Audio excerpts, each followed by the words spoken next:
अल्हम्दुलिल्लाह रब्बिल आलमीन वस्सलातु वस्सलामु अला सय्यिदिल अंबिया'i वल मुरसलीन अम्मा बाद फ़क़द क़ाल अल्लाह तबारक व तआला फ़िल कुरानिल करीम अऊज़ु बिल्लाहि मिनश शैतानिर रजीम बिस्मिल्लाहिर रहमानिर रहीम क़द अफ़लहा मन तज़क्का सदक़ल्लाहुल अज़ीम व सदक़ रसूलुहुन नबियुल करीम।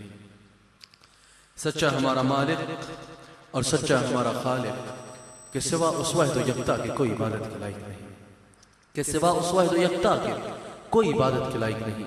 और सच्चे हैं उसके प्यारे हबीब सल्लल्लाहु अलैहि वसल्लम कि जिनके आज इस खूबसूरत महफिल में हम इकट्ठे हैं, कि जिनके जिक्र की आज इस खूबसूरत महफिल में हम इकट्ठे हैं। माशाअल्लाह खूबसूरत बज़म है, अल्लाह वालों की बज़म है, अल्लाह वालों की बज़म है। यहाँ पर सब अल्लाह वाले और रसूलुल्लाह से मोहब्बत करने वाले रौनक अफरोज हैं। नाज़रीन इकराम, आप QTV पर प्रोग्राम देख रहे हैं सदाए मेहराब, जो कि आपका और मेरा हफ्तावार गुफ्तगू का सिलसिला है। आज जो मौजू आपकी और मेरी गुफ्तगू का मौजू सुखन है वो है जिहाद बिन नफ्स। जिहाद बिन नफ्स क्या है और तज़किया नफ्स कैसे किया जाता है, तज़किया नफ्स कैसे किया जाता है। मौजू भी ऐसा है कि जो अल्लाह वालों की ज़ुबान से हम अक्सर सुनते रहते हैं, अल्लाह वाले जिसकी अक्सर तलकीन फरमाते हैं। और आज हमारी बहुत बड़ी सआदत है यहाँ पर तशरीफ़ फरमा हाज़रीन की और पूरी दुनिया में देखने वाले नाज़रीन की कि आज अल्हम्दुलिल्लाह हम तज़किया नफ्स कैसे किया जाता है कुरान की आयात और हुज़ूर सल्लल्लाहु अलैहि वसल्लम की हदीस से सुनेंगे भी, और अल्लाह वालों के चेहरा की ज़ियारत भी करेंगे, अल्लाह वालों के चेहरे की ज़ियारत भी करेंगे। जैसा कि मैं आगे जिक्र करूंगा, अल्लाह वालों का चेहरे की ज़ियारत करना भी तज़किया नफ्स करने का एक बेहतरीन तरीका है। तज़किया नफ्स करने का एक बेहतरीन तरीका है। हमें नजर आता है कि अल्लाह करीम कुरान करीम में इरशाद फरमाता है, अल्लाह करीम कुरान करीम में इरशाद फरमाता है कि वो शख्स फलाह पा गया, कामयाब हो गया वो शख्स। कौन? कि जिसने अपने नफ्स को पाक कर लिया, जिसने अपना तज़किया नफ्स कर लिया, जिसने अपने नफ्स को पाक कर लिया। आज अगर दुनिया में किसी के पास दौलत आ जाए तो हम कहते हैं कि ये कामयाब हो गया, ये फलाह पा गया। आज अगर कोई दुनिया में शोहरत पा ले तो हम कहते हैं कि ये कामयाब हो गया, ये फलाह पा गया। आज अगर किसी को मनसब मिल जाए, किसी को ऊंचा मनसब मिल जाए तो हम समझते हैं कि ये फलाह पा गया, ये कामयाब हो गया। एक और मकाम पर अल्लाह करीम कुरान करीम में फरमाता है कि इनमें से कोई चीज कामयाबी नहीं है, इनमें से कोई चीज जो है वो बड़ी बात नहीं है, बड़ी बात नहीं है। फिर इस आयत में अल्लाह करीम बताता है कि फलाह किसने पाई? कि जिसने रसूलुल्लाह की गुलामी इख्तियार की, रसूलुल्लाह से मोहब्बत की और फिर तज़किया नफ्स किया, अपना नफ्स पाक किया, अपने आप को पाक किया, अपना तज़किया नफ्स किया, तज़किया नफ्स किया। अब नफ्स की 3 अक़साम को, नफ्स को कैसे पाक किया जाता है और नफ्स कैसे पाक होता है, यह आपके आगे बात करने से पहले मैं जरा कुरान करीम का मिजाज आपके आगे रख दूं कि तीन नफ्स की 3 अक़साम को रब करीम ने कुरान करीम में जिक्र फरमाया। 3 अक़साम को नफ्स की अल्लाह करीम ने कुरान करीम में जिक्र फरमाया। एक है नफ्स अम्मारा। नफ्स अम्मारा ये काफिर और बागी का नफ्स है, ये काफिर और बागी का नफ्स है कि जो कि गुनाह पे गुनाह करता है, जो उसको सिर्फ गुनाह की तरफ रग़बत देता है, उससे सिर्फ गुनाह करवाता है और गुनाह करने के बाद उसको शर्मिंदगी भी नहीं होती, तौबा का जज्बा भी नहीं आता। वो गुनाह करता रहता है, करता रहता है, करता रहता है और वो समझता है कि ये गुनाह करना उसके लिए ठीक है, वो हक पर है, उसके दिल में मलामत नहीं होती, शर्मिंदगी नहीं होती। ये नफ्स अम्मारा है, ये काफिर और मुशरिक का नफ्स है। इसके बाद दूसरी किस्म को रब करीम ने जिक्र फरमाया, नफ्स लव्वामा, नफ्स लम्मावा। ये जो है ये गाफिल और गुनाहगार मुसलमान का नफ्स है, जो गुनाह तो कर लेता है, कलमा गो है, तौहीद पर ईमान रखता है, सरकार पर ईमान रखता है, बतकाज़ा बशरियत अगर वो गुनाह कर लेता है, वो गुनाह कर लेता है, उससे नाफरमानी हो जाती है, लेकिन उसके बाद उसके दिल में मलामत का जज्बा आता है, मलामत महसूस करता है, उसको शर्मिंदगी होती है, मलामत महसूस करता है, तौबा का जज्बा आता है। उलमा फरमाते हैं, औलिया अल्लाह फरमाते हैं कि जो शख्स गुनाह करता है, गुनाह के बाद उसके दिल में तौबा का जज्बा आता है तो वो समझ ले कि सीने में ईमान का नूर है जो दस्तक दे रहा है, जो दस्तक दे रहा है कि ये तू गलत कर रहा है, अल्लाह से माफी मांग और अल्लाह से तौबा कर ले। तो वो शख्स जिसको गुनाह के बाद गुनाह हो जाता है, लेकिन गुनाह के बाद मलामत होती है, दिल में शर्मिंदगी होती है और तौबा का जज्बा आता है, ये नफ्स लव्वामा है, ये नफ्स लव्वामा है। इसके बाद तीसरी किस्म का अल्लाह करीम ने जिक्र फरमाया, नफ्स मुतमइन्ना।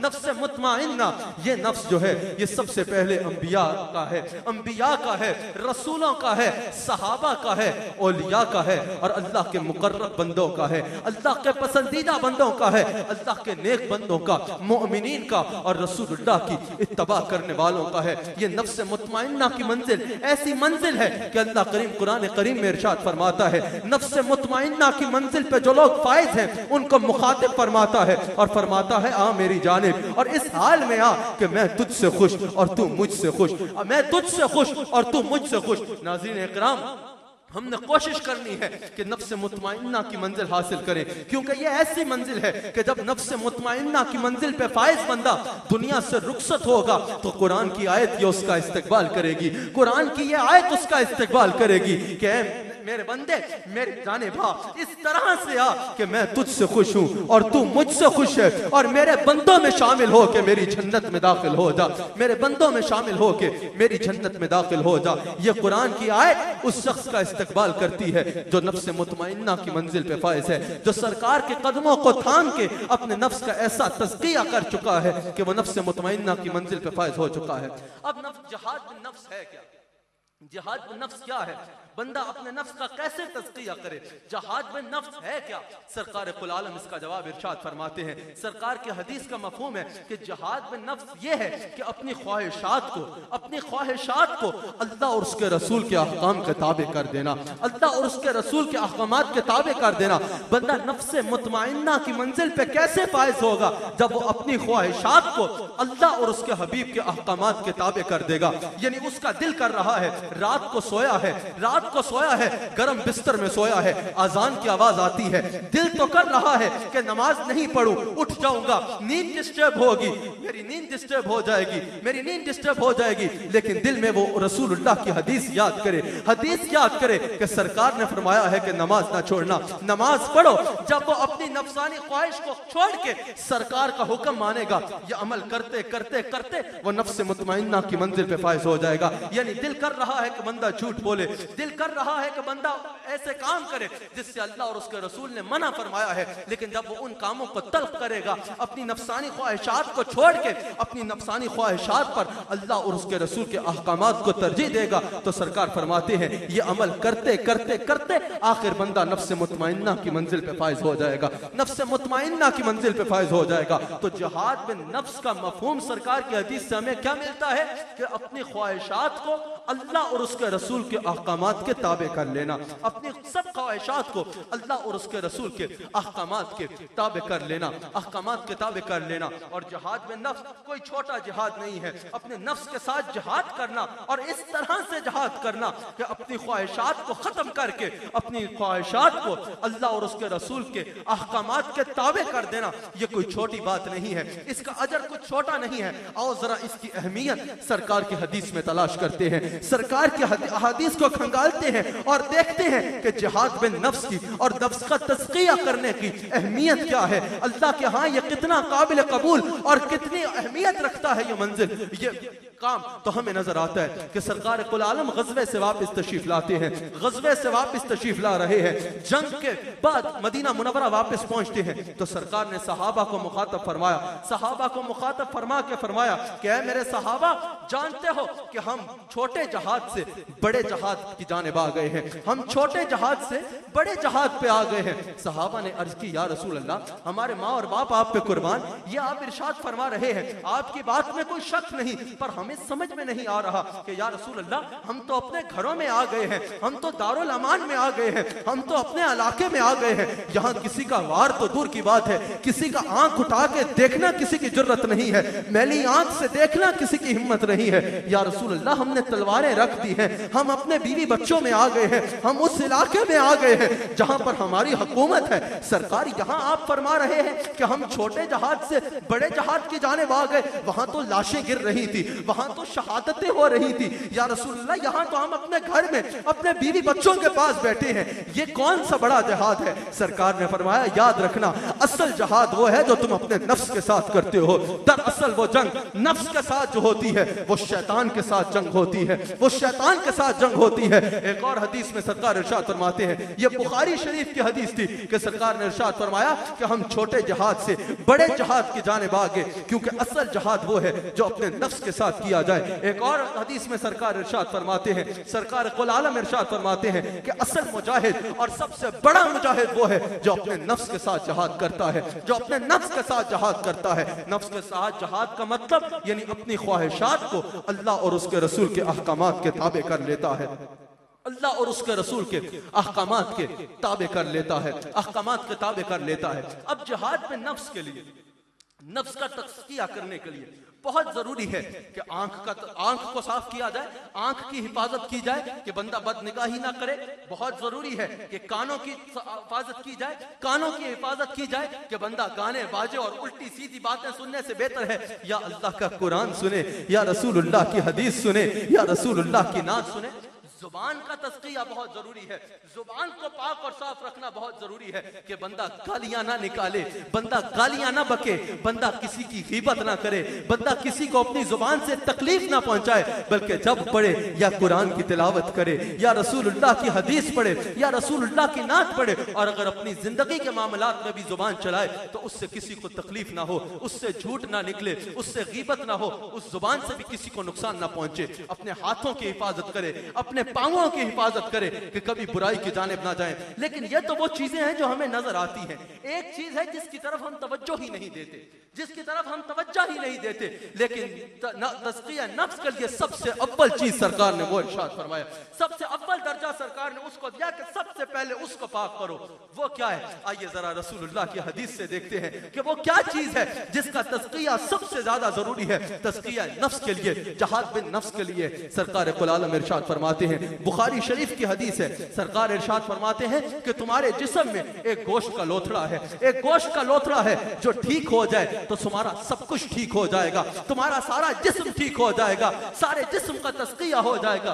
और एक वही गोश्त का टुकड़ा है जो खराब हो जाए, जो मैला हो जाए, जो गंदा हो जाए तो तुम्हारा सारा जिस्म गंदा हो जाएगा, तुम तज़किया के काबिल नहीं रहोगे, तुम्हारा सारा जिस्म गंदा हो जाएगा। सहाबा ने अर्ज की, मेरा बाप और माँ आप पे कुर्बान या रसूल अल्लाह, इरशाद फरमाइए कि वो गोश्त का लोथड़ा कौन सा है? किसी के ज़हन में था कि सरकार आंख का इरशाद फरमाएंगे, जुबान का इरशाद फरमाएंगे, कान का इरशाद फरमाएंगे। सरकार ने फरमाया वो गोश्त का लोथड़ा तुम्हारा दिल है, तुम्हारा दिल है कि अगर तुम्हारा दिल पाक हो जाए, तुम्हारा दिल साफ हो जाए तो तुम्हारा सारा जिस्म पाक हो जाएगा, तुम तज़किया के काबिल हो जाओगे, तुम्हारा सारा जिस्म पाक हो जाएगा, तुम्हारा सारा जिस्म पाक हो जाएगा। सरकार कुल आलम इरशाद फरमाते हैं कि नेकी और बदी का, नेकी करने का और गुनाह करने का सबसे ज्यादा जो असर होता है वो दिल के ऊपर होता है।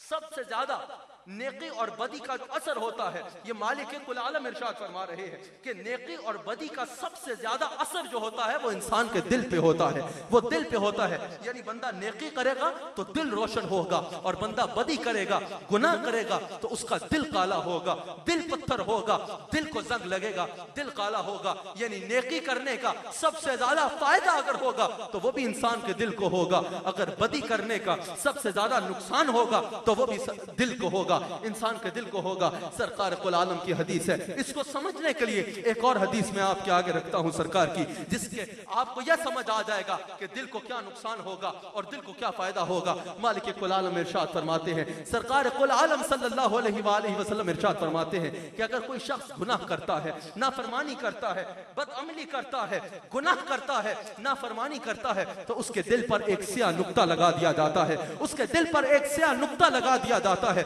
जब वो फिर गुनाह करता है तो एक और नुक्ता आ जाता है, वो फिर गुनाह करता है तो एक और स्याह नुक्ता आ जाता है, यहां तक कि जब वो गुनाह की आदत बना लेता है, गुनाहों पर गुनाह किया जाता है, नाफरमानी पर नाफरमानी किया जाता है, तो उसका सारा दिल काला हो जाता है, उसका सारा दिल स्याह हो जाता है, और वो नफ्स अम्मारा की जानिब चला जाता है कि उसके दिल में मलामत का जज्बा ही नहीं रहता, तौबा का जज्बा ही नहीं रहता, शर्मिंदगी ही नहीं रहती। कब? जब वो गुनाह की आदत बना लेता है, पहले एक गुनाह से एक नुक्ता, फिर और नुक्ते करते करते जब गुनाहों की आदत बना लेता है, इतने गुनाह हो जाते हैं कि उसका सारा दिल काला हो जाता है, सारा दिल काला हो जाता है। उसके बरक्स सरकार इरशाद फरमाते हैं कि अगर कोई एक शख्स एक नेकी करता है, मेरी फरमा बरदारी करता है, मेरी कोई हदीस सुन के गोया कि उस पे अमल करता है, नेकी करता है, तो उसके दिल में एक ईमान की अंगारी जन्म लेती है, एक अमान की अंगारी आती है, फिर वो और नेकी करता है, वो नूर बढ़ जाता है, एक नूर नूर की अंगारी आती है,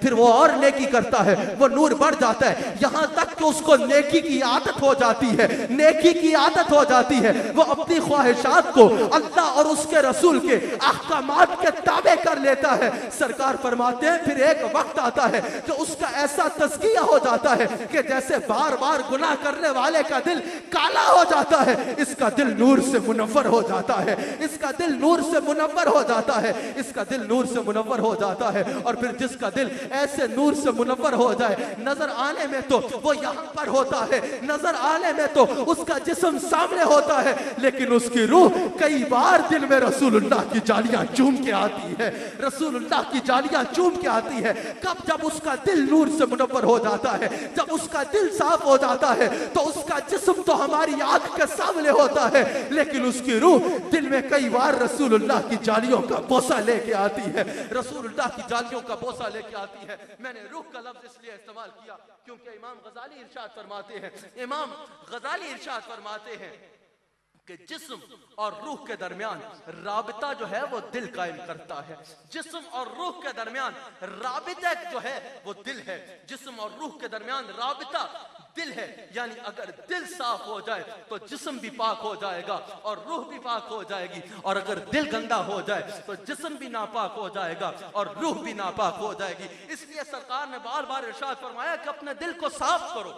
अब आइए, आपके जहन में ख्याल आ रहा होगा कि आंख की सफाई तो ऐसे है कि बंदा बदनिगाही ना करे, जुबान की सफाई तो ऐसे है कि बंदा गलत बातें कहे नहीं, कान की सफाई तो ऐसे है कि बंदा गलत बातें सुने नहीं, हाथ की सफाई तो ऐसे है कि इसको बुराई की जानिब ना बढ़ाए, पाँव की सफाई तो ऐसे है कि बंदा इसको गुनाह की तरफ ना उठाए।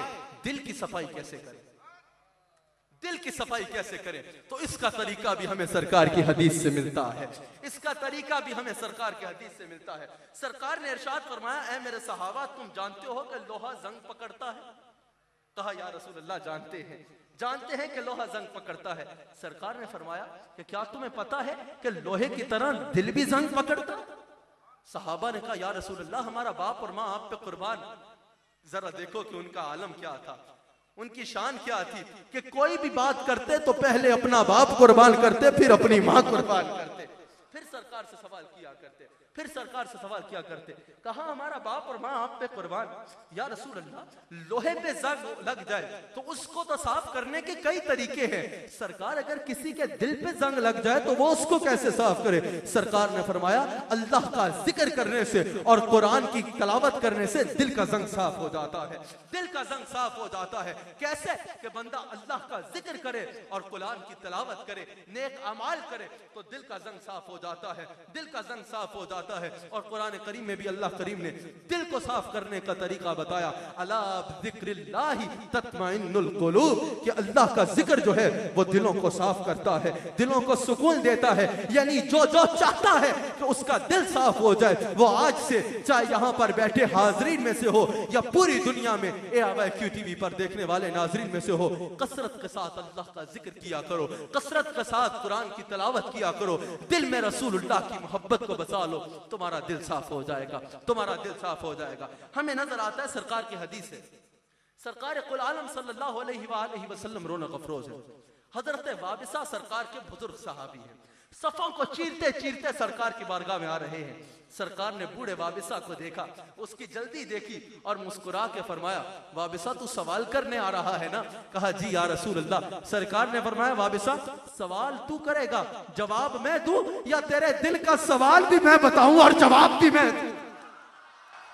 कहा ये हो जाए तो क्या ही कहना, सरकार आप तो दिलों के हाल को जानते हैं, करम फरमाइए, सवाल भी आप जानते हैं, जवाब भी आप जानते हैं। सरकार ने फरमाया तेरा सवाल ये है कि नेकी और बदी में क्या फर्क है, नेकी और बदी में क्या फर्क है? कहा मेरा बाप और माँ आप पे कुर्बान, मेरा यही सवाल है। सरकार ने फरमाया जब भी कोई काम करो, जब भी कोई काम करने लगो तो एक बार अपने दिल से फतवा ले लिया करो, एक बार अपने दिल की जानिब देखा करो और अपने दिल से फतवा ले लिया करो। अगर कोई काम करने के बाद तुम्हारा दिल सुकून महसूस करे तो समझ लो कि ये नेकी है, और अगर कोई काम करने के बाद दिल में मलामत का और शर्मिंदगी का जज्बा आए तो समझ लो ये गुनाह है, उससे बच जाओ। यहां पर मैं एक बात जो अपने मुर्शिद से सीखी वो आप तक पहुंचाना चाहता हूं। हमारे शेख फरमाते हैं कि हर इंसान के अंदर भी एक इंसान मौजूद है। उसको आप ज़मीर का नाम दें, ईमान का नाम दें या जो भी नाम दें, हर इंसान के अंदर एक और इंसान मौजूद है। मिसाल के तौर पर आप अहबाब भी जो पूरी दुनिया में देख रहे हैं, आप समझ रहे होंगे अगर कोई झूठ बोलने लगते हैं तो एक बार अंदर का इंसान कहता है कि ना बोलो, ये गुनाह है, कहता है। अगर आप नमाज कज़ा कर रहे होते हैं, नमाज छोड़ रहे होते हैं, तो अंदर का इंसान एक दफा आपको आवाज जरूर देता है कि हसन हसीब रहमान नमाज मत छोड़ना। अगर आप बुराई की तरफ जा रहे हैं तो एक बार अंदर का इंसान आपको जरूर रोकेगा कि बदकारी मत करो, जिना मत करो, शराब मत पियो, जुआ मत खेलो, बुराई की तरफ ना जाओ। हमारे शेख फरमाते हैं कि अंदर के इंसान की बात सुनो। हजरत वाबिसा ने जो हदीस फरमाई सरकार की, उसके मुताबिक अंदर के इंसान की बात सुनो। जब ये तुम्हारा अंदर का इंसान बाहर के इंसान पे गालिब हो जाएगा तो तुम नफ्स मुतमइन्ना की मंजिल पर पहुंच जाओगे, नफ्स मुतमइन्ना की मंजिल पर फायज हो जाओगे। अब आओ जरा देखते हैं कि क्या सिर्फ ये कुछ करके बंदा पाक हो जाएगा या कोई और भी रास्ता है, या कोई और भी तरीका है इंसान को पाक होने का। सरकार कुल आलम का जब अल्लाह ने भेजा तो फरमाया वयुज़क्कीहिम, जहां इनकी और बहुत शानें हैं वहां इनकी एक शान ये भी है कि ये तुम्हें पाक करने वाले हैं, ये तुम्हें पाक करने वाले हैं। वयुज़क्कीहिम, ये तुम्हें पाक करने वाले हैं। और सरकार को अल्लाह ने ऐसा पाक करने वाला बनाया कि सरकार अपनी निगाह से अगले का तज़किया फरमा देते हैं। सरकार अपनी नजर से अगले को ऐसा पाक कर देते हैं कि जैसे उम्र भर की इबादत ना कर पाए, पूरी उम्र की इबादत एक पलड़े